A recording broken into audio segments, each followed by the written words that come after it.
আমার প্রিয় ছাত্রছাত্রী, আশা করি তোমরা সকলে ভালো আছো। তো আজকে এই ক্লাসটি যারা ক্লাস 9-এ পড়ছো তাদের জন্য খুব ইম্পর্টেন্ট হতে চলেছে, কারণ সামনে তোমাদের যে ফার্স্ট ইউনিট টেস্ট রয়েছে, তাই সেই দিকে লক্ষ্য রেখে আমি এসিকিউ, এমসিকিউ এবং বট কোশ্চেন নিয়ে আজ আলোচনা করব। তো তোমরা প্রথমে দেখে নাও, তোমাদের স্ক্রিনে ছবিটি উঠছে বইয়ের, যে প্রথম অধ্যায় যেটি রয়েছে ফরাসি বিপ্লবের কয়েকটি দিক। তো এই অধ্যায়ে তোমরা যে টপিকগুলোর উপর বেশি ফোকাস করবে, যে অধ্যায় মানে টপিকগুলোর উপর বেশি গুরুত্ব দেবে, সেগুলি আমি দেখো মার্ক করে রেখেছি। সেগুলি একবার দেখে নাও। দেখো, প্রথমে আমি রেখেছি রাজনৈতিক কারাগার ও ভ্রান্ত অর্থনৈতিক জাদুঘর হিসেবে ফ্রান্স। তারপর তোমরা বেশি গুরুত্ব দেবে যে টপিকটির উপর, সেটি হচ্ছে ফ্রান্সে যে কর ব্যবস্থা প্রচলিত ছিল বিভিন্ন রকম, সেই জায়গাটা দেখবে। তারপর 17 নম্বরে যেতে যে পয়েন্টে রয়েছে যে বিপ্লব পূর্ববর্তী ফরাসি সমাজ কাঠামো ও দৈব রাজতন্ত্রের ধারণা, মানে বিপ্লবের পূর্বে ফ্রান্সের সমাজ ব্যবস্থা কেমন ছিল সেটা একটু আমাদের পড়তে হবে ভালোভাবে। তারপর তোমার পড়বে বাস্তিলের পতন, জিরোন্ডিন ও জাকোবিনের মধ্যে দ্বন্দ্ব, ঠিক আছে। তারপর ফরাসি বিপ্লব ও নারী, মানে ফরাসি বিপ্লবে যে নারীদের বিশেষ অবদান রয়েছিল সে সম্পর্কে আমাদের পড়তে হবে। তারপর তোমরা যে জায়গাটা বেশি গুরুত্ব দেবে সেটা হচ্ছে ফরাসি বিপ্লবের যে আদর্শ ছিল তিনটির: সাম্যবাদ, স্বাধীনতা, নতুন ফরাসি সংবিধান। তারপর টুকরো কথার মধ্যে তোমাদের যেটা বেশি গুরুত্ব দেবে সেটা হচ্ছে অসিয়ারিজম, থার্ড লেটেস্ট, সন্ত্রাসের রাজত্ব, সকলের। এই টপিকগুলোর উপরে তোমরা বেশি গুরুত্ব দেবে। তো এই টপিকগুলোর উপর বেশ করে যে সমস্ত প্রশ্ন তোমাদের পরীক্ষায় সাধারণত আসে এবং আগামী দিনেও আসবে, তো সেই দিকে লক্ষ্য রেখে আমি তোমাদের জন্য প্রশ্ন নিয়ে এসেছি। তো চলো আমরা শুরু করি প্রথম এমসিকিউ দিয়ে।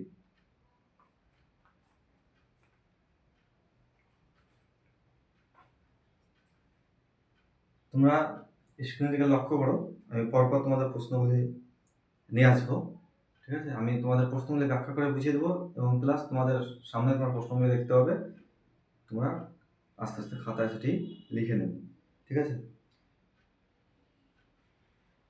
দেখো, প্রথম প্রশ্ন তোমরা দেখতে পাচ্ছ, কোন ফরাসি রাজার শাসনকালে ফরাসি বিপ্লব হয়েছিল?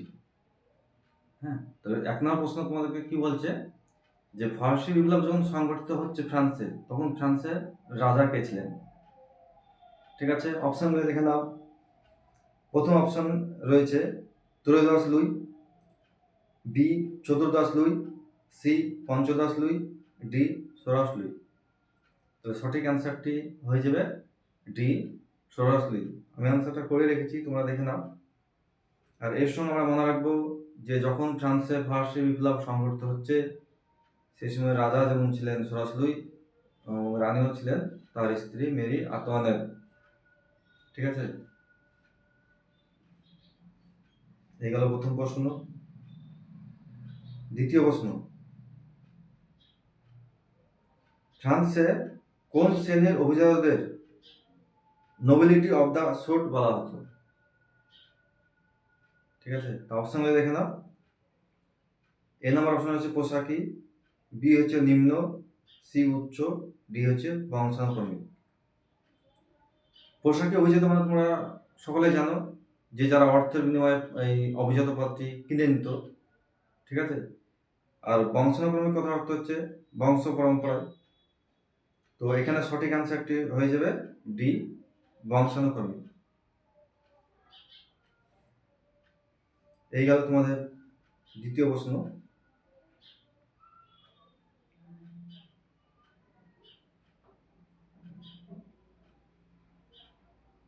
এবার আমি আসবো 3 নম্বর প্রশ্ন নিয়ে। প্রশ্ন আমি তোমাদের একটু সাজিয়ে দিই, সুবিধা হবে। দেখো, প্রশ্নের সিরিয়াল নাম্বার যেগুলি রয়েছে, সেগুলি ঠিকঠাকভাবে সাজানো নেই, কারণ আমার এই প্রশ্নগুলি তোমাদের পরীক্ষাতে যাতে তোমরা কমন পাও, সেই জন্য আমি বিভিন্ন বই থেকে কালেক্ট করেছি প্রশ্নগুলি, সেই জন্য সিরিয়াল নাম্বারগুলি ঠিকঠাক নেই, তা তোমরা একটু খাতাতে লিখে নিন। তো তারপরে যে প্রশ্নটি রয়েছে, দেখো, ফ্রান্সে ধর্মঘটের নাম কি ছিল? দেখো, ফ্রান্সে একাধিক কর প্রচলিত ছিল, তার মধ্যে একটা ছিল ধর্মকর। সেই ধর্মকরের নাম কি ছিল এখানে তোমাকে জানতে চেয়েছি। অপশনগুলি দেখে নাও। এ নাম্বার অপশনে রয়েছে টাইলি, বি টাইথ, সি গ্যাবেলা, ডি ক্যাপিটেশন। তাহলে সঠিক অ্যান্সার হয়ে যাবে বি টাইথ। বাকি যে করগুলি রয়েছে সেগুলিও আমরা জেনে নেবো সেগুলি কী কর ছিল। দেখো, টাইলে যেটা প্রথমে রয়েছে, টাইলে হচ্ছে সম্পত্তি কর। সি নম্বর অপশন রয়েছে গ্যাবেলা, লবণ কর। ক্যাপিটেশন, উৎপাদন কর।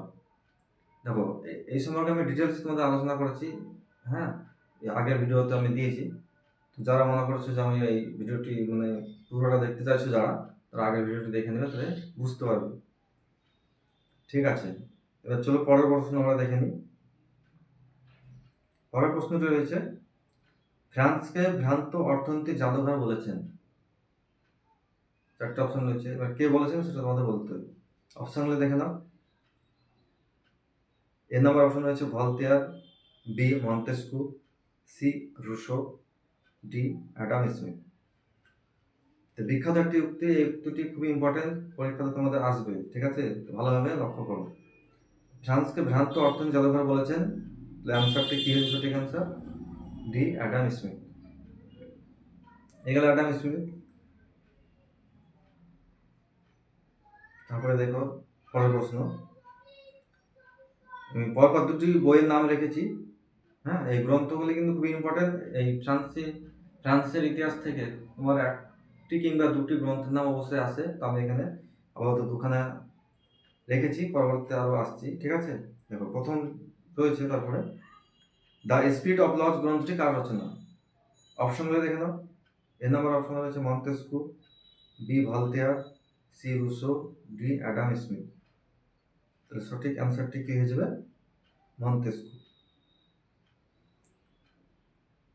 তারপরে দেখো পরের প্রশ্ন, দ্য পার্সিয়ান লেটার্স, এটাও একটি বিখ্যাত গ্রন্থ, ঠিক আছে। এই গ্রন্থটি রচনা কে করেন? দেখো, অপশনে রয়েছে ভলতেয়ার, মন্তেস্কু, রুসো এবং ডেনিস ডিডার। তো এটিরও অ্যান্সার হয়ে যাবে মন্তেস্কু। তারপরে আমি রেখেছি, এটাও একটি উক্তি, খুব বিখ্যাত একটি উক্তি, তোমরা লক্ষ্য করো উক্তিটি। একই ব্যক্তির হাতে সরকারের আইন, শাসন ও বিচার বিভাগের দায়িত্ব থাকলে ব্যক্তি স্বাধীনতা ধ্বংস হবে। খুব সুন্দর একটি উক্তি করেছেন, যে একই ব্যক্তির হাতে সরকারের আইন, শাসন এবং বিচার বিভাগের তিনটি যদি থাকে তাহলে ব্যক্তি স্বাধীনতা ধ্বংস হবে। উক্তিটি কার? দেখো, এ নম্বর অপশনে রয়েছে Denis Diderot, B Rousseau, C Montesquieu, D Voltaire. তাহলে সঠিক অ্যান্সার হয়ে যাবে মন্তেস্কু। তারপরে রয়েছে তোমাদের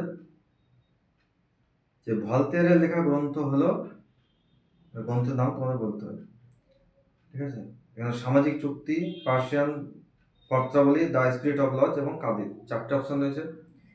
এটা সঠিক অ্যান্সার হয়ে যাবে কাদির। তারপরে তোমার রয়েছে দার্শনিকের অভিধান গ্রন্থটি রচনা করেন ট্যাক্স। তো এটা কে করেন? চারটে অপশন রয়েছে, তোমাদের সঠিক অ্যান্সার আমি দাগিয়ে রেখেছি, তোমরা দেখে নাও। সঠিক অ্যান্সার আসবে ভলতেয়ার। তো যে গ্রন্থগুলি বললাম ইম্পর্টেন্ট গ্রন্থ, এই গ্রন্থগুলি একটি তোমরা পরীক্ষা অবশ্যই পাবে। দেখে নেব পরবর্তী প্রশ্ন। পরবর্তী দেখে নেবো, সেটা হচ্ছে, দেখো, খুব ইম্পর্টেন্ট প্রশ্ন কিন্তু এই প্রশ্নটি, হ্যাঁ। ফরাসি বিপ্লবের জনক কাকে বলা হতো?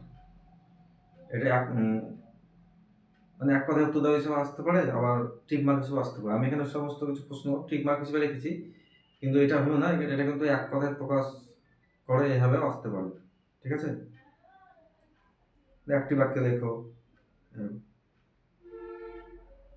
দেখো, অপশনটা দেখে নাও। এ নম্বর অপশন হচ্ছে Mirabeau, C Montesquieu, B Rousseau, D Voltaire. এটা আমরা সকলেই জানি, এর আগে আমি আলোচনা করেছি। এটি সঠিক অ্যান্সার হয়ে যাবে রুশো। 15 নম্বরে রয়েছে তোমার সামাজিক চুক্তি বা সোশ্যাল কন্ট্রাক্ট গ্রন্থটি রচনা করেন। এখানে বাংলা ওয়ার্ড এবং ইংলিশ ওয়ার্ড দুটি রয়েছে, কারণ অনেক সময় এই সামাজিক চুক্তি না দিয়ে সোশ্যাল কন্ট্রাক্ট দিয়ে দেয়, আবার কোনো সময় সোশ্যাল কন্ট্রাক্ট না দিয়ে সামাজিক চুক্তি দিয়ে দেয়। সেখানে আমরা দুটোই মনে রাখবো। একটি বইয়ের নাম, ঠিক আছে? তো এটি কে রচনা করেন? রুশো, যিনি ফরাসি বিপ্লবের জনক।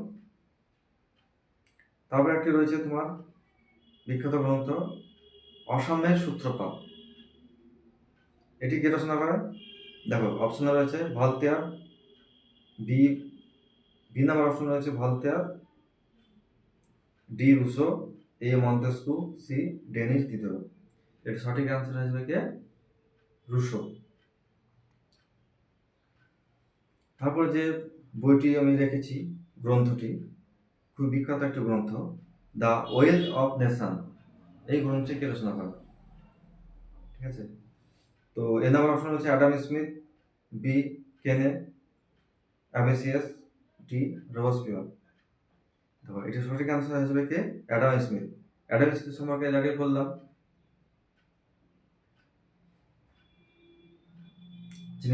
যিনি ফ্রান্সকে ভ্রান্ত অর্থনীতি জাদুঘর বলেছেন। ঠিক আছে, বিখ্যাত একটি উক্তি এবং তারই লেখা হয়েছে এই গ্রন্থ, হ্যাঁ, দ্য ওয়েলথ অফ নেশন।